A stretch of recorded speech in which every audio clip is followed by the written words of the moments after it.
आइए जानते हैं आज के प्रमुख अंतर्राष्ट्रीय खबरों को। पहले एक नजर हेडलाइंस पे।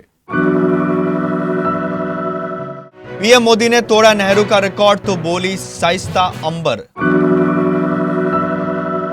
कभी ममता को बताया था भावी पीएम, आज कैसे बागी हो गए साइनी। पीएम मोदी के 12 साल पूरे, बहराइच के मासी में कार्यक्रम। मालवीय नगर अग्निकांड, 21 मौतों के बाद खुल रहा फर्जीवाड़ा का खेल। कश्मीर पर पाकिस्तान के सुर में सुर मिलाने के बाद यूरोपीय संघ का एक और भारत विरोधी कदम। खाड़ी क्षेत्र में बढ़ा तनाव, यमन तट के पास जहाज पर गोलीबारी। 2500 डैमेज मकान, 41 मौतें, घायलों की कतार। आज सोने में बड़ी गिरावट, झटके में चांदी इतनी सस्ती, जाने 24 कैरेट गोल्ड का रेट। सलमान की दोस्त कुमुद का निधन, खान परिवार भावुक। इंग्लैंड के ब्रुक नंबर 1 टेस्ट बैटर, जो रूट को पीछे छोड़ा, गिल 8वें नंबर पर पहुंचे।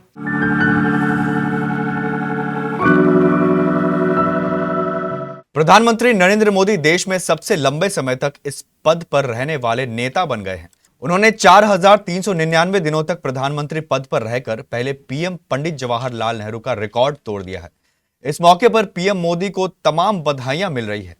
All India Muslim women's personal law board के अध्यक्ष और संस्थापक शाइस्ता अंबर ने भी शुभकामनाएं दी हैं। शाइस्ता अंबर ने कहा, मैं प्रधानमंत्री मोदी, उनके संगठन और भारत सरकार को इतने बड़े रिकॉर्ड के लिए बधाई देना चाहती हूं। उन्होंने जवाहरलाल नेहरू का रिकॉर्ड भी पीछे छोड़ दिया है। जरूर कोई वजह होगी कि हमारे देश के लोगों ने आप पर भरोसा किया है और आप उनका प्रतिनिधित्व करते हैं। आप सरकार का नेतृत्व कर रहे हैं और कई राज्यों में आपकी पार्टी सत्ता में है। विपक्षी पार्टियों को इस उपलब्धि को मानना चाहिए और इसके पीछे की वजहों पर सोचना चाहिए। पश्चिम बंगाल की राजनीति से इस वक्त की सबसे बड़ी और चौंकाने वाली खबर सामने आ रही है। टीएमसी की सबसे मुख्य और तेज तर्रार सांसदों में से एक शाइनी घोष ने अब बगावती सुर अपना लिए हैं। अपनी पार्टी प्रमुख ममता बनर्जी की तारीफों के पुल बांधने वाली और विरोधियों पर तीखे तीर चलाने वाली शाइनी घोष अब बागी खेमे में शामिल हो चुकी है। सूत्रों के मुताबिक टीएमसी अपने इतिहास के सबसे बड़े संकट से गुजर रही है और माना जा रहा है कि शाइनी ने चुपचाप अपना पाला चुन लिया है।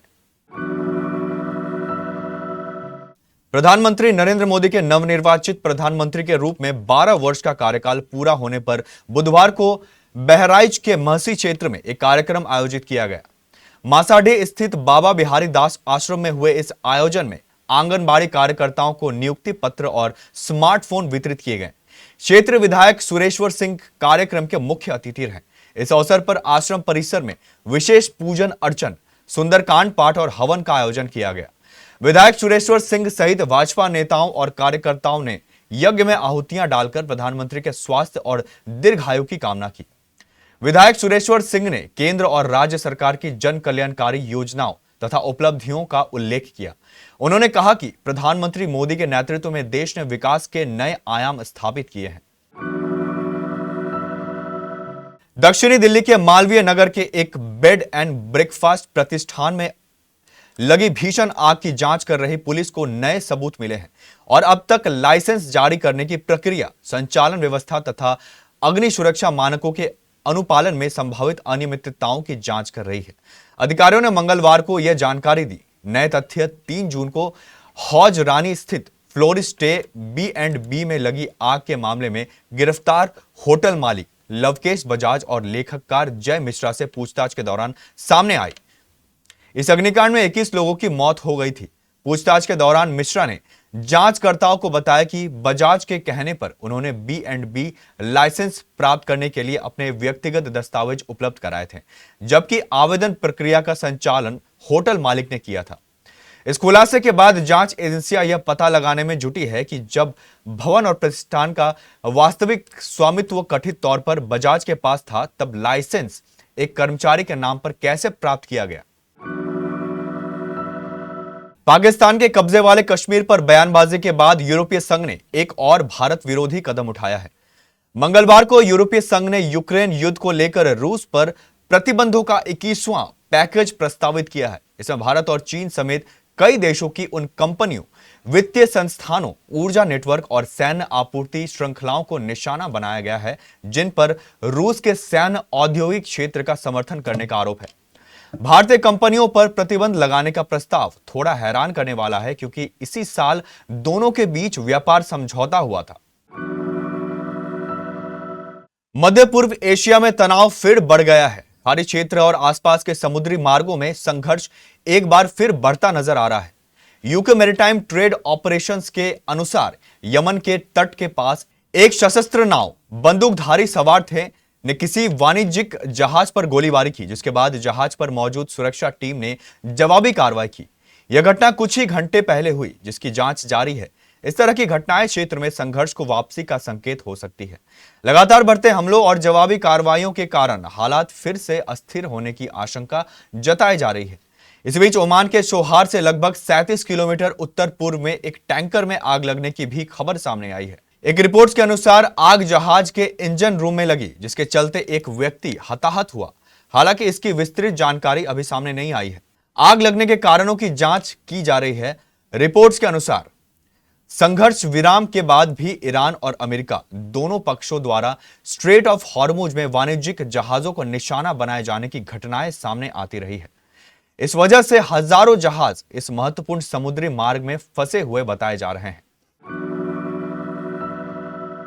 8 जून 2026 को फिलीपींस के दक्षिणी द्वीप मिंदानाओ के पास सुबह 7:37 में एक शक्तिशाली 7.8 तीव्रता का भूकंप आया। यह कई दशकों में देश में आया सबसे मजबूत भूकंप था। स्कूलों में ध्वजारोहण समारोह चल रहा था, तभी भूकंप आया। बच्चे और शिक्षक अचानक डर गए। कई स्कूलों में इमारतें क्षतिग्रस्त हो गई। इस प्राकृतिक आपदा में अब तक 41 लोगों की मौत हो चुकी है, जबकि 500 से ज्यादा लोग घायल हुए हैं। मलबे में फंसे लोगों की तलाश अभी भी जारी है। भूकंप उस समय आया जब स्कूलों में सुबह की प्रार्थना और ध्वजारोहण का कार्यक्रम चल रहा था। मलिता के एलिमेंट्री स्कूल में बच्चों की वीडियो सोशल मीडिया पर वायरल हो गई है, जिसमें बच्चे चीखते चिल्लाते दिख रहे हैं। शिक्षकों ने तुरंत डक, कवर एंड होल्ड की प्रक्रिया अपनाई, जिससे कई बच्चों की जान बच गई। हालांकि कई स्कूलों की इमारतें क्षतिग्रस्त हो गई है। सौभाग्य से इस घटना में स्कूल में बड़े पैमाने पर हताहत नहीं हुई, लेकिन पूरे क्षेत्र में सैकड़ों स्कूल प्रभावित हुए हैं। सोने चांदी की कीमतों में बुधवार को बड़ी गिरावट आई है। खासतौर पर सोने का भाव तेजी से टूटा है। मल्टी कमोडिटी एक्सचेंज यानी एमसीएक्स पर अब गोल्ड रेट 1.50 लाख रुपए प्रति 10 ग्राम से नीचे आ गया है। वहीं चांदी की कीमत में भी बड़ी गिरावट आई है। न सिर्फ वायदा कारोबार बल्कि घरेलू मार्केट में भी सोना चांदी सस्ता हुआ है। एमसीएक्स पर बुधवार को वायदा कारोबार की शुरुआत होने पर 5 अगस्त की एक्सपायरी वाला 10 ग्राम 24 कैरेट सोना गिरकर 1,49,060 रुपए पर आ गया है। बीते कारोबारी दिन ये कीमत पीली धातु 1,52,443 रुपए प्रति 10 ग्राम पर क्लोज हुई थी। इस हिसाब से सोना एक झटके में 3,383 रुपए सस्ता हो गया है। सलमान खान के बचपन के दोस्त जग्गी राणे की पत्नी कुमुद राणे का कैंसर के कारण निधन हो गया है। कुमुद खान परिवार के बेहद करीब थी। उनके निधन पर सोहेल खान, अर्पिता खान शर्मा और यूलिया वंतूर ने सोशल मीडिया पर भावुक पोस्ट शेयर कर श्रद्धांजलि दी है। 9 जून को हुए अंतिम संस्कार में शामिल होने के लिए सलमान खान, सोहेल खान और उनकी मां सलमा खान पहुंचे थे, जहां पूरा परिवार काफी भावुक नजर आया। सोहेल खान ने बताया, अपनी बहन जैसा सोहेल खान ने कुमुद के साथ एक इवेंट की पुरानी तस्वीर शेयर की है, जिनमें वे उनके गले लगाते नजर आ रहे हैं। सोहेल ने सोशल मीडिया पोस्ट में लिखा, मैंने आज अपनी एक खूबसूरत बहन को खो दिया है। दुनिया में कोई भी उसकी जगह नहीं ले सकता। मेरी संवेदनाएं जग्गी और कबीर के साथ है, क्योंकि कुमुद उनकी लाइफ लाइन थी। ऐसा समय हमें यह सोचने पर मजबूर करता है कि जिंदगी कितनी अजीब है। मैं प्रार्थना करता हूं कि वे जहां भी रहें खुश रहें। हम उन्हें हमेशा मिस करेंगे। इंग्लैंड के Harry Brook ICC test batter ranking में टॉप पर पहुंच गए हैं। उन्होंने अपने करियर में दूसरी बार यह पोजीशन हासिल की है। बुधवार को जारी रैंकिंग में उन्होंने इंग्लैंड के ही जो रूट को पीछे छोड़ा। ऑस्ट्रेलिया के ट्रेविस हेड दूसरे और जो रूट तीसरे स्थान पर खिसक गए हैं। भारतीय टेस्ट कप्तान शुभमान गिल को 2 स्थान का फायदा हुआ है। वे 8वें स्थान पर पहुंच गए हैं। उन्होंने अफगानिस्तान के खिलाफ इकलौते टेस्ट में 126 रन की पारी खेली थी।